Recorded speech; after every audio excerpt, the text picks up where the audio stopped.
What's going on, guys? So I know I've actually used this as an example before, but I'm going to reiterate the same example. And it has to do with the fact that, when you were in school, there was always that one kid, or a few kids, depending on where you went. But I know in every school I went to, there was always one kid, at least, that would go around trying to act cooler than what he is. He would literally try to act like the coolest guy ever. He was really annoying, kind of stupid, and he would like punch lockers and hit the walls. And this is all you'd ever see him doing, is punching stuff. And like when the teacher was turned around, he'd just sit there and flip them off, thinking he was really cool. But really, in reality, he was just a big ass punk 90% of the time and wouldn't do anything. He ran their mouth, always looking for whatever excuse to get somebody's nicotine, which I guess is vapes now. But they would always talk about how much they drink on the weekends, when in reality, they probably ain't drinking nothing. They just did everything they could to be cool. Well, I found a guy who did that and grew up, essentially, is what I would assume. I found somebody that seems like they would fit that bill, and perfectly. And I know on top of that, on my channel, I have not really talked highly of people that ride bikes, mainly, sports bikes. And I still don't. I still don't think highly of them.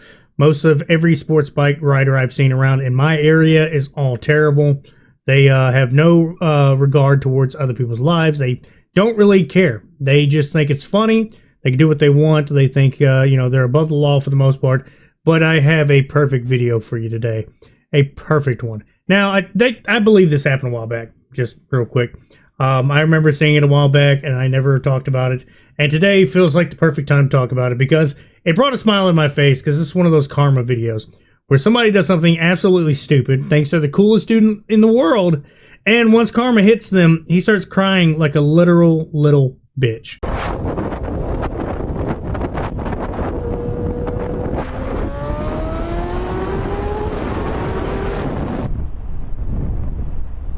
That move right there is what's called the Panty Dropper 3000. I know not everybody can do it, but he has mastered it, where you flip off the cop when he's doing something wrong and go literally commit a felony. Just go ahead and outrun him. And to make matters worse, he decides that he's going to do all this and pull up on another cop. Now, sometimes you just got to admit defeat, but no, he doesn't. He's a trooper. He's going to carry on and go ahead and outrun this cop too. Yeah, it's not going to be pretty.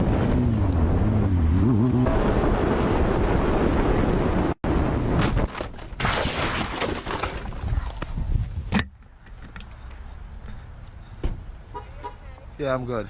Yes, I know it's heavily edited. I got to be careful. I got to make sure I follow a lot of the guidelines. I don't know exactly how much I could show in a wreck, being he didn't get hurt.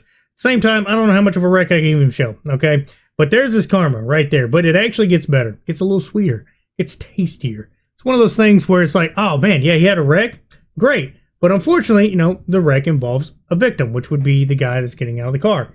So it actually does have a bit of a happy ending for the most part. And that's where he's not going to get his way. Like I said, he's already committed, in this video alone, 2 felonies.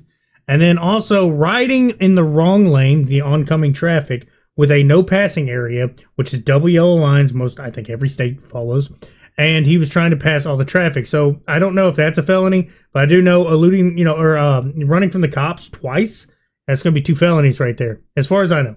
Okay, that's 2 felonies.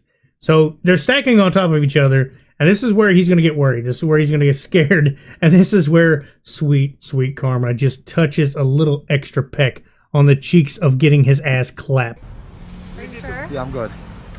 We need to call police. No, we're good. We're good. What are you? No, but I have damage. Here, get my number. Get my number. I'll pay everything. No, that's not the point. Okay, I need to Please. call now. No, please No. don't. Please. No. I'm asking you, God forbid, please don't. No. Please don't. Please don't. I like his little bit of please don't. I'm begging. Yeah, no, you're an idiot. I'm glad the guy's going to call the cops, get everything handled. Because, yeah, insurance is supposed to cover that and all that. Which kind of sucks for the guy. I feel bad for not the dude that just had the wreck, the one that got hit. The vehicle, not the bike rider. I do not care. The fact that he decided to run from the cops, he knows he's screwed. Okay, he's screwed. They're going to know who he is. They already got his plates. So as soon as they go to try to claim all this, there's got to be a cop to come out, because this isn't in a private parking lot and stuff like that. It's happened on a road, a public road. So they're going to have to come in and actually take a look at it. I know I've been in a wreck, so usually when you call, get everything settled, they're going to check everything, make sure everybody's okay. And then sometimes ask questions if you've been drinking, whatever. They're going to be asking, what were you doing driving in the wrong lane and clipping this dude? Yeah, technically the car could have probably seen him coming. I'll give him that. But at the same time, you shouldn't be coming in oncoming traffic. The guy was probably mainly looking forward and making sure he could literally make that turn when nobody should be coming from that direction. Normally, you'd be hearing sirens if it's going to be an emergency vehicle, which obviously wasn't. So yes, I am enjoying the fact that this dude is literally almost in tears because he knows that he is completely fucked. Okay? He ran from the cops twice. They got his tag, I'm sure. And if they didn't, I mean, this right here is going to show that it should have been the smarter move to probably not be a jackass to begin with. But no, this guy pretty much got a little bit of extra justice and justice dessert on top of that with a little bit of cherry. Because like I said, he was committing a felony twice, running from the cops, being a jackass, flipping them off, thinking he's really cool. And then what happens is he runs into a situation where the cops are going to have to be called. And then top it off, crying. The crying is what made it better. Him begging, oh, I'll pay for everything. I'll pay for everything. This guy's not having it. This guy's like, no, we're going to do this the right way. That is how we do it. That's what you're supposed to do. Which, yeah, the guy's on the right. You're supposed to do it the right way. Well, if you weren't being a jackass to begin with, you wouldn't even have to worry about none of this. You wouldn't have had the wreck. You wouldn't have to worry about the cops. And then you won't have to worry about these, litanies of felonies that's going to be thrown at you. And I know the cops are going to hate you. They're definitely going to try to get you for literally every little thing. And I'm here for that. I'm 100% here for that. If you're going to sit there and drive around and not care about anybody else's life and just say, whatever, I can do what I want, and then you think that you're going to pay for your bike, the guy's damages, and just completely be absolved of all your responsibility for your actions, you are dead wrong. And I hope everything got thrown at this guy. I kid you not. I do not feel bad for people that are this delusional to think it's okay to just go through life doing whatever the hell you want every single day of your life. And like I've said, I don't have a huge disdain for sports bike riders, but I do have an understanding that most of them, yes, this is coming from my own personal experience, most of them are just jackasses. They drive erratically, they do what they want, they zip in and out of traffic, and they just do whatever they can to just be a nuisance most of the time. Guys, you're literally not going to believe this. As I'm recording this, there goes one of the sports bike riders that goes up and down my road all the time, going about 130. The speed limit's literally 45. But he goes about 130. I kid you not. You can barely see him when he hits the red light, and it's like a quarter mile to get right past my house. The dude's in and out, gone. I mean, it's not even enough time to see the lights flash by my house. He goes by that fast. There's that and a Camaro that does that all the time. That's another thing. Most cars, I absolutely hate them on my road because they just want to peg out as hard as possible, and they will go as fast as possible in this short little quarter mile they can get.